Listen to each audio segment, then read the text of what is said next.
It's gonna like. But hello, ladies and gentlemen, it is me, the guy who speaks over every video that you see on this channel. It's me, Enzo. Last week I asked you guys to leave a bunch of questions on the channel to kind of celebrate the milestone that we are very close to 1.5k, and a bunch of you guys did that, so I'm really thankful for that, and I'm going to be answering each and every one of them. And thank you again for leaving comments, and at the end of the video, or not at the end, how much ever time we have left on it, I'm going to also do something a little different because I'm on camera. So, let's begin. The first question comes from Square Enix Fan 1999. You are also a brand new, really recent subscriber. I noticed the background music in this video is from Persona 4. If you're a Persona 4 fan, have you ever heard of Shin Megami Tensei? If so, what is your opinion on Shin Megami Tensei 5 and Shin Megami Tensei Nocturne HD Remaster trailer? So with Persona 4, and it's funny how some of you guys caught the Persona 4 music in the update video. I'm actually brand new to Persona. I've been wanting to get into it for a long time, specifically Persona 4, and being in love with that game, I have been enjoying every second with it. I'm a purist when it comes to media that I'm very interested in. So, for example, like when I was getting into anime and there was Fullmetal Alchemist, and Fullmetal Alchemist Brotherhood, I watched original and then went to Brotherhood.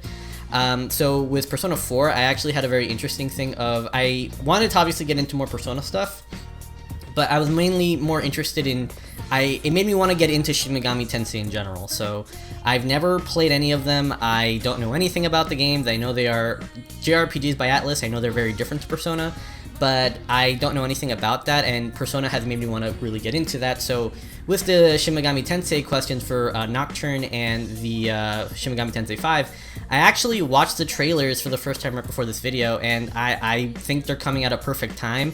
I now want to get into Shin Megami Tensei. I have a Nintendo Switch, so I think it is just perfect because I really want to play those games.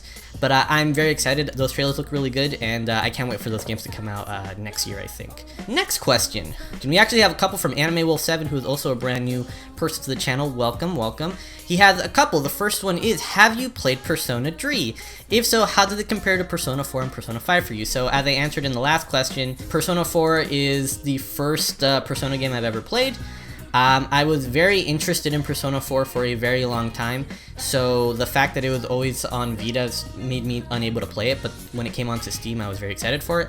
I've had Persona 5 for 2 years now. I got it as a gift, and I never had an interest in playing that game, because I don't really like the art direction much in that game. It's not bad, it's just not something that I personally like, but the one in the art direction in 4 has always called to me for years. That's why I've always wanted to play it, even before I was into anime. I've been aware of Persona 4 before Golden, and I legit bought 4 the week they announced it, and then a week later I started playing it because I've been wanting to play that game for a long time. So I'm brand new to Persona, so I can't really tell you anything about it. Funny enough, being into it, I want to play the other Persona games. That includes 1 and 2, but obviously those are a little harder to get to. But I want to play Persona 4, then I want to go to Persona 3. Persona 3 has my interest way more than Persona 5, and then eventually I'll get to Persona 5. The next question he asked is, favorite English voice actor and actress, and what you think is their best performance? That is a really good question. I think it's pretty clear that I like dubs a lot. I'm a massive fan of a lot of voice actors. Favorite English voice actor is Johnny on Bosch. That's an interesting one because growing up I was super into Power Rangers, and I was obviously not aware of him. And then fast forward many years of my life later, I got into anime, and obviously I watch a lot of dubs. I heard him in a couple things, and then I searched him up, and I found out he was the Black Power Ranger in I think Mighty Morphin and other stuff too. Like, I watched all of the Power Ranger stuff growing up, so that was just like awesome. That made me very happy. What I think is their best performance, and just in case no one knows who Johnny on Bosch is, he is Ichigo from Bleach, Lelouch from Code Geass, Vash from Trigun. My favorite performance from him, or what I think is their best performance, not necessarily my favorite, is from Code Geass. That might be a little kind of obvious or cliche, or, you know, Code Geass is Code Geass. But I'm not going to say what it is because it's a spoiler. It's from Season 1, and I'm going to just say that something happens to someone very close to him, and he can't stop it. That scene was incredibly well done. In general, his performance as Lelouch was very well done. And for actress, I will say Colleen Clickenbeard. If you don't know her, she is Kid Gohan in Dragon Ball Z Kai. She's Urza Scarlet from Fairy Tail, Luffy from One Piece, to kind of like be the opposite of the last one, which was very obviously dramatic and serious performance-wise. My favorite performance of her, and I think one of her best performances ever, is Momiji in Good Luck Girl. That is one of those shows that I legit tell people of, like, watch it to see her range go everywhere. Like, you'll hear her go deep voice, very high pitched voice, like boy voice, like everything, because if you don't know that show, it's about this girl was a ton of good luck, and there's a poverty god sent to sap all her good luck, all her extra good luck, and she plays the god, and who is a massive weeb. She does a ton of references. She describes her as Bugs Bunny, and it's like legit, like that is one of the best performances she's ever done, in my opinion, just because of how much range it is and how much fun it is, like just to watch and hear it. If you have not watched that show, it's hilarious, and I would highly recommend it. That one took a while. Let's kind of speed through the other ones. Which JoJo part is your current favorite from the anime? Because I don't read the manga. Part 4. I love Part 4 a lot. Josuke is my favorite JoJo. I really genuinely love him. Part 4 has my favorite art style, has my favorite villain, has my favorite JoJo, has a lot of things that I genuinely love. 4 is there, and then Part 2 is like a close second because I love Young Joseph. But yes, Part 4 and Josuke, I'm gonna lump both of them. Anime franchise you want to get into at some point, example, the Fate series. I've actually briefly tapped into Fate. I watched the original anime, the original Fate anime by Studio Dean, which wasn't that bad. I thought it was pretty good. There are a lot of anime that I want to get into, but the one that to me is like off into the future, I will get to it at one point, is the Monogatari series, because no matter what other series seems like a massive project, most of those still have a pretty linear way of watching them. Like, no matter how many 100 episodes this anime might be, or that anime might be, it's still like episode 1 and then you get to episode 20, like in that order. Monogatari, the watch order is still one of those crazy things that is constantly changing with every new addition or entry to that franchise, and it just seems like a lot of work to get into. It might not be, but I genuinely want to get into it. Every time I see anything from it, from an art direction standpoint or music standpoint or anything, it looks beautiful, it looks incredible. But I have a lot of anime to watch, and I don't want to deal with the watch order thing there. I went down a rabbit hole one time where it was like, this is the watch order, and then at the end of it, it was like, this is outdated. We clicked another one, me and my friend, and then we went through the whole thing, and then it's like, this is outdated. We went through like that 4 times until it's like, this is the current one. But Monogatari is the easy answer. I wanna get into it. I just don't know when that will happen, because it's just kind of complicated. This isn't a question, but I still kind of want to address it. It is from Peak Miniman, and he's been an OG. He's been with the channel for a while, and he actually mentioned it, but his comment says, firstly, as a viewer since 2016, I honestly don't care about how long it takes you to upload a new video. Thank you, I really appreciate that. The YouTube algorithm doesn't like sparse upload schedules, but the infrequency of your content is part of what makes it special. It's why I always watch your videos immediately instead of throwing them into the watch later pile. Thank you, really appreciate that. Secondly, you should never be ashamed to plug yourself. If you want your content to be seen by more people, you should absolutely embed yourself in various social media platforms. Thank you, Picky, I hope I'm saying your name right, Pick Miniman, for that. You're one of the many people that every time you comment on any video, I genuinely feel joy. Like you're a real one. You've been there for the last 3 years, even though I've been kind of disappearing and stuff. But to address that, it's not even necessarily that that I don't want to do sparse uploads. It's more that bigger videos take a lot more time for pretty obvious reasons, like the script can get really long, or it could be massive editing stuff. And the thing about it is that when I uploaded those videos, I wasn't on a schedule. When I uploaded Komi, when I uploaded Pokemon, there wasn't a consistent schedule like there is now. So you don't really notice that I've been like the lack of content, because there wasn't content to begin with. But now that there is a schedule, I've been uploading once or twice every month, which the channel has been growing because of that. I feel like I need to tell people that I'm not disappearing, especially after disappearing 3 times. The other thing you said, which is never be ashamed to plug yourself. You're right. I'm trying to get better at that. I've been trying to plug myself more with in other places. I just like to think the work should speak for itself. I always feel like it's weird when people are like and subscribe after like you just made the thing, so I feel like it kind of ruins the thing. It doesn't feel part of the thing of the video or whatever. I've never liked it when people are like and subscribe at the beginning, or like and subscribe at the end. I've never liked that, and I'm never gonna put that at the end of videos. I'm never gonna put that at the end of videos, but I feel like when I'm on camera talking to you guys, I should try to do it. I have been posting my stuff on subreddits, and people have liked it. And I've been doing it more. I'm trying to get more aggressive with that, and it's been working out pretty well. So yeah, but thank you for the comment. I appreciate your input. I appreciate all of your input whenever you guys put it. And whenever you see the next video, which I hope is soon, I hope you see why it took so long. But thank you. The next question is from Yuhara. For the Q&A, I'd like to know if you have favorite non-anime movie / game / show. If so, what are they and why do you like them? Good question. I like a lot of stuff outside of anime. My life is animation in general. Anime just was the obvious like extension of that. So you're probably gonna get a lot of recommendations of cartoons that y'all should be watching because they're really, really good. I guess the main one obviously is, or not obviously off the top of my head that I'm really in love with is Mao Mao Heroes of Pure Heart. If you don't know about it, it is this incredibly well done show about this edgelord cat basically who is trying to protect this cutesy like village of stuff from evil, and it's really, really funny. It is so perfectly anime, but not to the point that it's like, oh, this is just copying anime. Obviously it has enough things that you're like, that is from anime, and it's a joke, and it's incredible. Like, and there's actual subtle anime references in it too that is just a bonus, and it's just hilarious. Like all of the clips of or not all of the clips, but anything with Badger Clops and Mao Mao is just hilarious. They have the best dynamic ever, and Adorabat's incredible too. Like, that show is hilarious.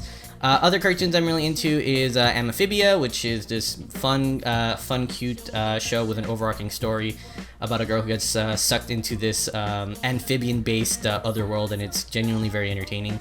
Been watching The Owl House recently. It's similar, kind of similar. A girl gets transported to this magical world with witches and stuff, and she's basically living with this witch that's piece of trash, and it's great. DC Superhero Girls is done by Lauren Faust. I'm a massive fan of a lot of her work, from her early stuff on Dexter's Lab, Powerpuff Girls with her husband Craig McCracken. I watch My Little Pony, Friendship is Magic, good cartoon. And DC Superhero Girls is just, hey, what if we made an actual cartoon with these characters with actual personality and a fun twist on these, you know, decade-old superhero and villains, and play with it rather than just make a cartoon about toys like the original one was. And it's just really good. I genuinely love that show. I never get tired of it. It's very, very funny, and I love the characters. I love the characters in all these shows. I would recommend all of them. For movies, I watch a lot of animated stuff. How to Train Your Dragon trilogy, it's like some of my favorite movies of all time. I know there are better movies. I never get tired of watching them. Felt very happy with the trilogy. It concluded. I'm a content boy. But non-animated stuff, I love Seven by David Fincher. Social Network is fantastic. It's really good. I listen to the soundtrack a lot when I write and edit. It's really, really good. Moneyball is fantastic. It's a movie about baseball, but you could watch it even if you don't like sports. I don't like sports at all, but it's not a movie about baseball. It's a movie about the people behind baseball. So it's really good. It's a very good story. And games, I'm gonna speed run this because this is getting really freaking long. Sunset Overdrive. I love video games that are just trying to be super hardcore video games. They're not trying to be like movies or emotional or anything like that. And it's hella video games. It's super colorful, loud explosions, grunge. I'm down for that crap. I love it. Portal 2, I think it's fantastic. Fantastically written. I love the puzzles in that game, and it's just some of the best co-op you'll ever play in anything. And I feel like I'm forgetting one. I'm probably gonna remember it later, but I guess I'll end it off there. Probably forgetting an obvious one, and I'm going to be pissed when I remember it later. Oh yeah, Darksiders 2. I'm an edgelord, and I love Scythe. That's legit it. It's also fun. I like it. That's the one. I love Darksiders 2. Tether2D asks, he's also been a OG of the channel for a while. Do you want to become a full-time YouTuber, or do you want to continue with your current job, whatever that may be, and only do YouTube as a hobby? Do you have many problems with copyright strikes? Do you have a backup in case your current one gets deleted? I probably should have a backup channel in case my current one gets deleted, but since I'm already on that, do I have any problems with copyright strikes? No, I don't. I do not have any problems with YouTube copyright strikes because I know how to edit in a way that doesn't make it a problem for YouTube. All of my videos never I very rarely in the last 3 years have gotten videos that are like, hey, this got automatically claimed because of YouTube. I haven't dealt with that in like 3 years, because the way I edit videos, the length of the footage, and also the presentation, while it's nice, it's meant to put as much stuff in front of YouTube that it's not obviously footage, if that makes any sense. If anyone's ever seen those videos where they put the episode of a show in the corner and then there's like a moving background on the rest of it, that's kind of what I do with videos. But obviously they weren't based on that. It was just a natural thing that came from presentation. The presentation came from me trying to put as much stuff in front of YouTube that it doesn't catch YouTube copyright. The only thing I ever get caught now is like, hey, you can't monetize the video. And I don't monetize them to begin with, but I haven't dealt with YouTube copyright strikes in like 3 years, so I don't deal with that. And going to your first question is, if I want to become a full-time YouTuber.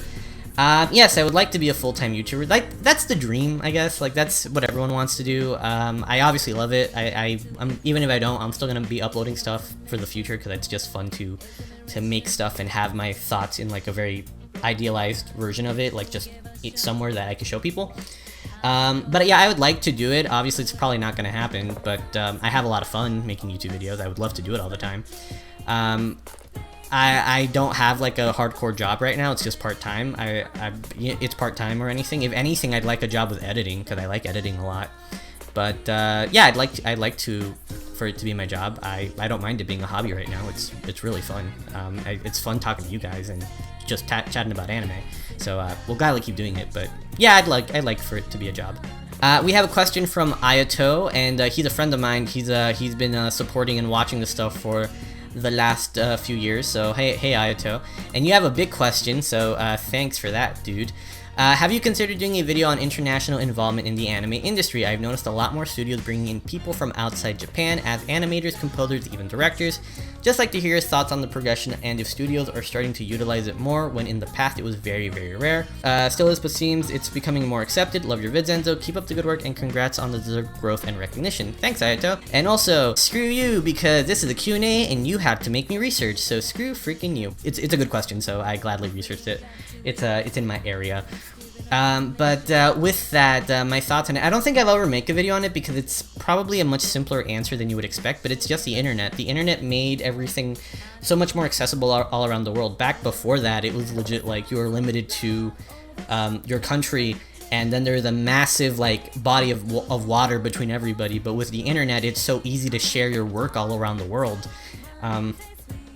Like people will make animations and it will get like it will become very popular and it'll get thousands or hundreds of thousands of likes and retweets, and people all over the world will see it. I see people who make fan art of stuff and then like the actual animator or like artist sees it because it's that good art or animation, and it's one of those things that it's just obvious. It's one of those things where in a production, if you're making a project, why would you limit yourself to this body of people when theoretically there are tons of other people that can do the thing you're trying to do, like in other places of the world, and the internet and technology has made it possible to just communicate with them. Why would, if you're making something and hey, this person worked on this other project and it's clearly the vibe of what we're doing, why don't we just get him? It doesn't make sense to just limit yourself. We're seeing that with the Uzumaki anime coming up. The composers from the movie Hereditary, and he's obviously not Japanese, and they got him for that because he obviously knows how to make music that fits that tone. Same with Made in Abyss had a non-Japanese composer, and even in anime, like they're getting animators from around the world to do that. There was actually somebody on Twitter the other day who he tweeted that his work on Black Clover aired on TV on Toonami, and he watched Toonami growing up, and it's one of those things. So it's just the internet. It's just making everything. It's the internet and technology that's making everything so much more accessible for creatives to just talk to anybody and be a part of any project. It's still rare, but obviously. Back in the day, in the 2090s, that was less of a thing. Toonami and Adult Swim kind of was the people spearheading that because they produced a lot of stuff on their own with production IG, and it's just cool that it's becoming more accepted because there's a lot of people that are very talented and very skilled, and of course, like get them to do work on your anime or movies. It's like, of course, like why would you limit yourself? Like these people are incredibly talented. That might not be the answer you are looking for. Apologies, but. I'm going to put up on screen or recommend, or not recommend, but put on screen a bunch of stuff that had Western hands a part of the production. Sword Art Online, surprisingly enough, Uzumaki, IGPX if you want an old one, but again, that was Toonami, Fooly Cooly, seasons 1 and 2, because that was produced by Adult Swim. Cannon Busters was done, well, yeah, Cannon Busters is a good one. I haven't seen it, I want to, but it was all kickstarted and directed by an African-American dude, and that's legit awesome. That's really cool that that's happening, and I hope we see more of that in the future. I think it's really cool. Long answer for a very long question, but I do it for you, Ayato, and hopefully you get the answer you were looking for, because you actually asked something not about me. But yeah, so hopefully that's good. Last question is from Midnight Center. For how the channel has been growing, you do 1, feel you have big plans for where the channel is going, or everything feel more casual, and 2, do you yourself feel a need to push harder than before for better quality, or will you go at your own pace? Outside of that, hope you have a good day. I'm going to try to keep a balance of really hardcore stuff, so you have the very high-end, highly edited, long stuff like manga covers and Komi-san, but I still want to do kind of casual stuff in the middle. It's a nice refresher between those to kind of work on something small and give my thoughts on something really quick, either an anime I've been watching that I want to recommend, or something that's currently going on in the world of the industry. So I kind of like that mix. And the second thing kind of leads on to that a little bit more is if I want to push harder or I want to keep everything casual. I'm someone where if it's I like the casual stuff. Casual videos take about a week to make. They're not hard to write. They're not hard to edit. They're meant to be really quick in betweens. I like them, but if I do too many of them, I get really bored. I like doing hard things. I like doing stuff that challenges me, because it makes me work harder. It makes me figure things out more that I could then apply into later videos. I've been missing doing very hard videos. Like whenever I do videos like Komi-san, Pokemon, manga covers, the feeling of getting the video out and like it's on YouTube is the most like amazing feeling I get, and I never get that off the easy stuff, like ever. So I love doing hard things, and I'm gonna keep doing hard stuff. I love pushing myself, and I love like putting myself out of my comfort zone with those type of videos. Komi-san did that, manga covers did that, and those are the ones I'm most passionate about. Usually I work hard for something I'm really passionate about.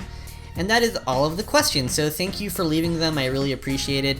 The video is way longer than I thought, but this is why I have scripts. But if you guys are still made it to the end, thank you for watching. I always appreciate that. I apologize again, there's no video this month, but it's because I'm working on stuff. You'll be seeing stuff next month, either small in-betweens, or if I'm lucky, the big video will be out. Once you see it, I'll be very, very happy. And yeah, thank you. If you guys want to follow me, I have a Twitter at @EndoTheOtaku. If you want to talk to me more about Persona, some of you really show an interest. I have a Twitch, twitch.tv/EndoTheOtaku. I stream every weekend. And this second half, I know that it looks like the video's ending, but the second half of this is I actually bought a bunch of stuff from Right Stuff and a bunch of anime in general in these last few weeks, and a lot of it arrived around the same time, so I thought it'd be fun to do an unboxing and show you everything I got. If you guys don't want to see that stuff, you guys can leave here, but I decided to do that. I thought it was fun, and if you're wondering how much it is, we have this, which you're like, ah, that's not a lot, but then we have this big box of anime stuff, and it's legit, like, it arrived yesterday, and I was too tired from work to open it, so I'm gonna open it now, and I'm gonna show you everything I bought. So yeah, so I thought it'd be fun. Let's speed run this crap. Alright. Is this everything? Okay, there's a few more things. Crap, there's a lot of stuff. We have a good one, but I bought Hunter x Hunter. I bought Hunter x Hunter set Volume 5 because Hunter x Hunter is hella good, and I bought Volume 1, which you'll see later. I separated all the stuff that came before this because it came like a week before. Like all of the stuff came together like in a very small window of each other. We have Kawaii Complex, fantastic romance series that everyone should watch and read. It's levels of good. I'm happy I bought it. It's really, really good. Please, I talked about it in my anime cover art video for a brief second. Gargantia, Viz Media show that looks like a mecha anime, surprisingly slice of life anime. Fun show. Has not one of the best first episodes I've ever seen, but the rest of it's really good. Steins Gate the movie. Steins Gate's one of the best anime ever. So obviously bought the movie. I have Steins Gate. I love Steins Gate. glad I have the movie. So yes, I'll get that later. Ah yes, the good stuff. Food Wars Season 1 and Food Wars Season 2. Easily some of the best shonen anime of the last 10 years. That's not even an exaggeration. I could talk a million reasons why Food Wars is fantastic. Go watch Food Wars. If you love shonen anime, if you love battle anime, Food Wars is some of the best things you'll see in a very long time. Hella good.